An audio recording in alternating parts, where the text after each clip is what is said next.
Hi everybody, it's me again, and you know I love talking to you guys, so I am here to talk to you today, not about part whole, but about fact families. So if you remember us talking about part whole, say, yes I do. Okay, good. So say it with me, part whole. Do it again, part whole. Very good. So in math, you can have two parts, but together they make a whole, like 5 cookies, 5 more cookies, all together, 10 cookies. Good, that's part whole. Well, today I wanted to talk about fact families, and I love fact families. I love them because if you can learn fact families, you're going to be the fastest math wizard ever. I'm telling you, because fact families help you to know different numbers that stick together. They're like in the same family. How many of you guys live in a house with a family? Okay, me too. Well, the thing is, with fact families, they don't like strangers coming in. I mean, if the mom finds out that these people let strangers in the house, woo, they get grounded. And some of them get really, really grounded. How many of you guys are allowed to bring strangers in your house? Yeah, no way. Not me neither. I would get in trouble. Okay, so let me tell you about fact families and how this works, okay? So, in fact families, pretend like there's a home and they live together in this home. Oh, my house is crooked. Just pretend it's on a hill. It's downhill. Okay, and in this family, there are 3 people that live in this house. 1 person, 2, 3. Anytime there's a fact family, there's only 3 people. How many people can live in a house?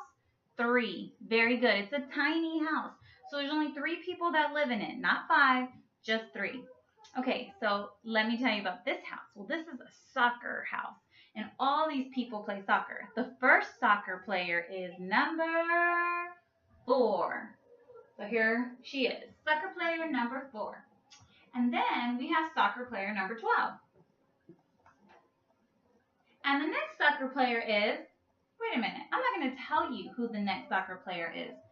Can anybody think who they think the soccer player is? I'm going to give you about 15 seconds to think about it. Who do you think the next soccer player is? And remember, think in your head. I'm thinking too. I know. If you know who the next soccer player is, I want you to do this with me. I want you to think, pair, share. Okay? Go.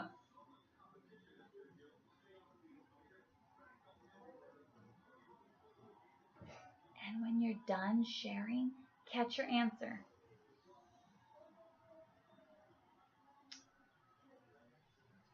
Okay, so we have 4, 12, and let's see if you got the right next one. So when I say throw it, I want you to just throw me the answer. Who do you think the next soccer player is? Ready? 1, 2, 3. Throw it. Did I hear 100? Did somebody say 100? No, 100 is not the next soccer player. Okay, just kidding. Let's see if you said the right answer, okay? So we have soccer player number 4. We have soccer player number 12. And there's 2 answers, actually. 2 people that could be in this family, but only one we're going to choose. If you add 4 and 12, I'm going to put 12 in my head because that's the big number. I'm going to put 4 on my fingers. What comes after 12? 13, 14, 15, 16. Good. So one of the numbers could be soccer player number 16. Yeah. But there's another answer it could be. Did any of you guys do 12 minus 4? What if we went backwards? Put 12 in your head, 4 on your fingers. What comes backwards? Remember, you're counting backwards. What comes before 12? 11, 10, 9, 8. That's another person that could be. Did any of you guys say 16 or 8 to be one of the missing players? If you did, say, oh yeah, I did it. I got it. Okay, good. But see, here's the deal. Can both of them fit into this house? No, because remember, in this house, in a fact family, there's only 3 numbers. So what we're going to do is we're going to pick. We're going to choose which number we want to be in this house. Well, I think I know which one I'm going to choose. So I'm just going to choose him, okay? It's going to be soccer player 16 because he's going to be the big boy brother, all right? So here we go. I'm going to put number 16 right here. And he's called the big one because he's the biggest number. So I'm going to put him in this house. So now here are my 3 people in this house. I have 4, 12, and 16. Say check if you understand. Okay, good. So these are my 3 people in my house. Now, this is how you do fact families. I'm going to tell you the story, and this for reals happens inside their house. This is how their mom puts them to sleep. Ready? Okay, so every time she comes home, she's like, everybody, it's time to go to bed. You know that we have school tomorrow. You guys got to go to sleep. You got to hurry up. You got to go to sleep. How many of your moms or dads tell you you got to hurry up and you got to go to sleep, and then they kind of get upset if you don't go to sleep? Yeah, I would get in trouble if I would keep on talking. So when my mom says it's time to go to bed, I'm like, oh, I got to hurry up and go to bed. Well, this mom does the same thing. She's like, go to sleep. And they just want to keep on playing soccer. So she got really mad. She said, if you don't go to bed now, you guys are grounded. You're not going to play any video games on the weekend. So all the soccer kids were like, oh, we don't want to lose our video game time. So they had to go to sleep. But let me tell you how to put fact families to sleep. Are you ready? Okay. In this house, because it's so small, they have 2 bunk beds. And I don't know how to draw really good, so here's my bunk bed, okay? Just pretend that this is the bunk bed. This is the top bunk bed. There's a little pillow. And here's another bunk bed. Here's another pillow. But that's one bunk bed. And then we have another bunk bed. Well, this bunk bed is called the addition bunk bed. That's where the kids that want to do addition, that's where they go to sleep. But then in the fact family, there's also a subtraction bunk bed. So there's 2 bunk beds. One is for addition, one is for subtraction. Say check if you understand. All right. Who can tell me how to put these numbers to sleep? How can I put these numbers where if I add them, I make a number model? Does anyone understand what I'm saying?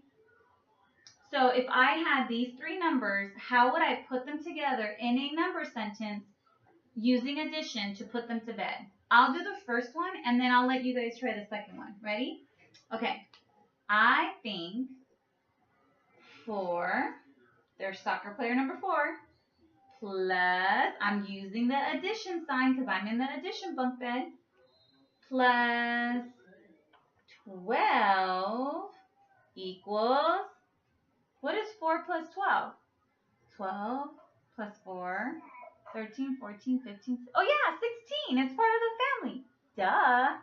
4 plus 12 equals 16. Say yes if you understand this, and this is easy peasy lemon squeezy. Say it with me if it's easy. Ready? Say it. Easy peasy lemon squeezy. Okay, and if it's not easy, don't worry. We're going to keep on practicing. Okay, so now one of my beds is full. They're happy. Yay, Mommy, look, we're going to bed. We are in bed. We have a number sentence. So she's happy. She's like, oh, you guys are so good. You're listening to me. Well, there's still a bunk bed that's open. So, uh-oh. Who's going to be the next number model that's going to go in there?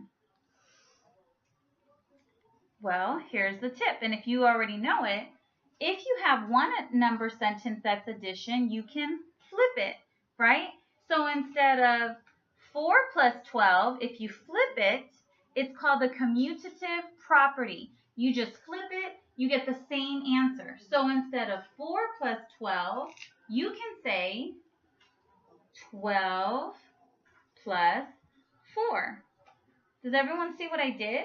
I flipped it. The 12 is flipped and the 4 is flipped. And what's my answer? What's my sum? Does it change or does it stay the same? Yes, my answer stays the same. So 4 plus 12 is 16 and 12 plus 4 is 16. This is called the commutative property. You do this every time you add. You just flip it. They're the same thing, okay? So now the mom is like, oh my gosh, you guys are so wonderful. The addition bunk bed is asleep. And now they're snoring. They're sleeping. They're in bed. She's so happy, but uh-oh. Now she's starting to get a little mad. She's like, wait a minute. Where's my subtraction people? How come they're not sleeping in their bed?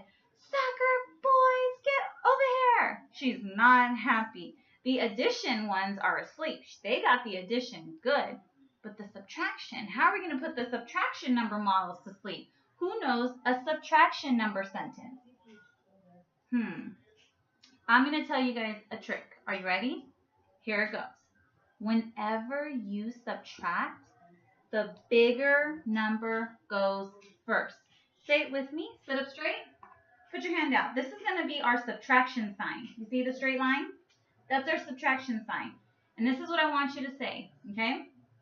Whenever you subtract, the bigger number goes first. Say that again. Whenever you subtract, the bigger number goes first. Okay, last time, and I want to see who says it better, the boys or the girls. Okay, let's see. One more time. Whenever you subtract, the bigger number goes first. Good. Okay, so if I'm going to subtract, and here's my family, who's the bigger number? Who's going to go first? Yeah, 16. So 16 runs. No, Mom, no, don't ground me. So we have 16, and you're subtracting because we're in the subtraction bunk bed. 16 minus, which number do you guys want to subtract first? You want to do the 12? Let's just do the 12. 16 minus 12 equals, what's the last number in the house? 4. That's the last number in the family. Very good. Uh-oh. Now the mom's like, okay, well, I'm not that mad because some of you guys are sleeping, but where is the other numbers to go to bed? So, who's going to be the next number model? Good. You're going to start with 16 again, right? Say it again. Because whenever you subtract, the bigger number goes first. So what's the bigger number again? It's 16. So you start with 16 again. 16 minus. Am I going to subtract 12 again, or am I going to do a different number? I'm going to use the other number, and the other number is 4. So 16 minus 4 equals, I use 16, I use 4. What's the last number? What is the last number in this family, in this number model going to be? It's 12. 16 minus 4 is 12. And now the mom's happy. She said, oh, boys, oh, soccer players, you're wonderful. You guys went to bed. So now the addition bunk bed is asleep. Subtraction bunk bed is asleep. They're snoring. I can't snore. I can't. So that's my little snoring sign. Does that look good? Okay. So they're asleep. I got 2 addition sentences. I got 2 subtraction. My bunk beds are full. The house is asleep. Mama is happy. And she says, good night. So this is how you're going to start doing fact families. Okay, boys and girls? You're going to have 3 numbers. And I want you to practice putting them to sleep. That means you have 2 addition and 2 subtraction. And once you have all these number models, that means you got them to go to bed, and you're awesome. All right? So I'm going to have you guys practice by yourself, practice with a teacher, practice at centers, and let's see how many of you guys are really good with fact families. Okay? Bye.